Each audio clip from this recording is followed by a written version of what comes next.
A gente desenvolveu aqui na Unicamp, em coparceria com a Universidade Presbiteriana Mackenzie, em São Paulo, uma nova técnica de controlar o número de modos guiados em fibras especiais, em fibras óticas especiais. Isso significa que a fibra ótica, a gente imagina, a gente conhece, aquele canalzinho de vidro bem fininho, né, como se fosse um fio de cabelo, que pode ter quilômetros de distância, né, liga aí o mundo inteiro com transmissão de televisão, internet, etc. E a gente trabalha com um novo tipo de fibra ótica, um tipo de fibra ótica que foi desenvolvido há uns 10 anos atrás, mas a gente considera um pouco ainda relativamente novo, que essa fibra ela tem pequenos canais de ar, a fibra já é bem fininha, um fio de cabelo, dentro dessa fibra a gente tem centenas ou dezenas de canais de ar que correm por todo o comprimento da fibra. Então a gente tem uma fibra de 1 km, esses canais de ar vão por todo o comprimento da fibra. E esse tipo de fibra permite a gente controlar com muito maior liberdade as propriedades da luz que está sendo guiada na fibra. E a fibra ótica é isso, né? Ótica é luz, ótica e fotônica. Então a ideia é guiar a luz e é controlar, sendo possível controlar a luz, quanto mais melhor. No nosso caso, a gente começou a desenvolver essa técnica para controlar o número de modos que são guiados nessa fibra. O que são modos? São maneiras que a luz guia dentro da fibra, que a luz se transmite por dentro da fibra. Você imagina que a fibra tem um pequeno núcleo no centro dela, onde a luz atravessa a fibra de ponta a ponta, mas ela pode atravessar por diversas maneiras. Dá para imaginar que ela vai num zigue-zague interno dentro da fibra, e esse zigue-zague pode ser mais direto, um zigue-zague mais amplo, ou pode ser um zigue-zague mais curtinho.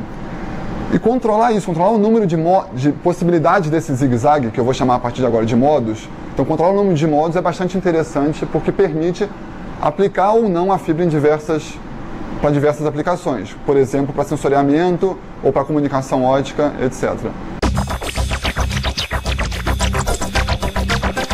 A gente pensa em fibra ótica para comunicação ótica, para mandar a informação de maneira mais longe possível, mais barato possível, com o menor ruído possível. Mas um outro grande mercado de fibra ótica, em geral, é na direção de sensoriamento, é usar a fibra para medir algum parâmetro externo. Em geral, você quer que a fibra seja bastante insensível ao meio externo, você quer mandar a informação daqui de Campinas para São Paulo, e a fibra está enterrada aí pela Anhanguera, por exemplo, e você passa um carro, você não quer que isso altere o seu sinal que você está mandando, correto? Mas em alguns casos você quer o oposto, você quer deixar a fibra muito sensível a algum parâmetro externo.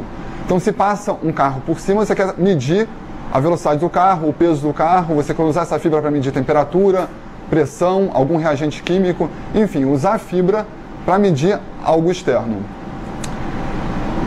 Então, esses são os dois grandes mercados de fibra. A nossa patente, nosso desenvolvimento vai mais no sentido de usar fibra para sensoriar meios líquidos. Então, no caso, a gente coloca um líquido dentro da fibra e quando a gente faz isso, a gente permite que a luz seja guiada no núcleo da fibra. Essa já é uma novidade que tem alguns anos, não foi a gente que desenvolveu diretamente, mas permitir que a luz seja guiada no núcleo já é, no líquido, desculpa, já é algo diferente, já é algo especial. Porque quando acontece isso, muitos modos são guiados. Você guia, então, a luz pelo líquido de diversas maneiras, o que não é bom. Então, a nossa patente vai exatamente no ponto de reduzir o número de maneiras que a luz guia no líquido dentro da fibra ótica. Então, é bem específico.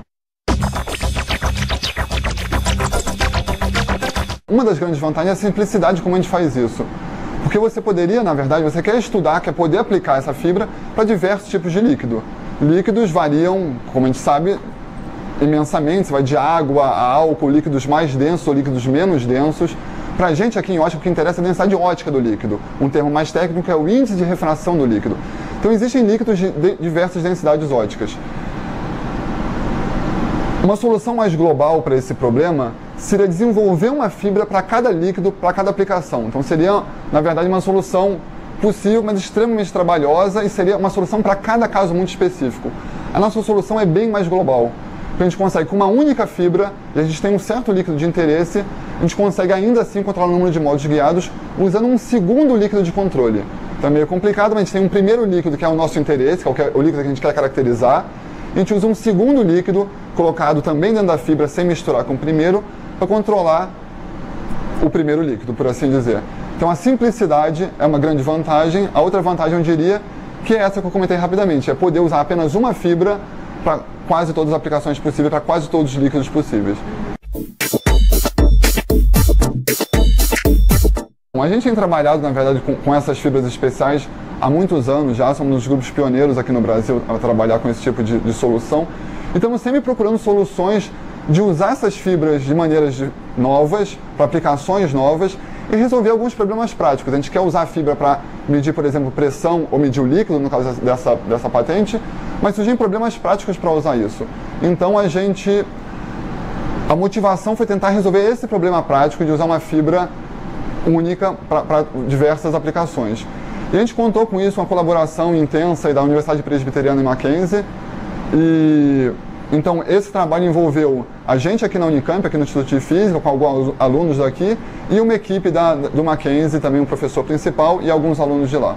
E aí finalizamos essa patente e estamos aplicando isso no dia a dia até hoje.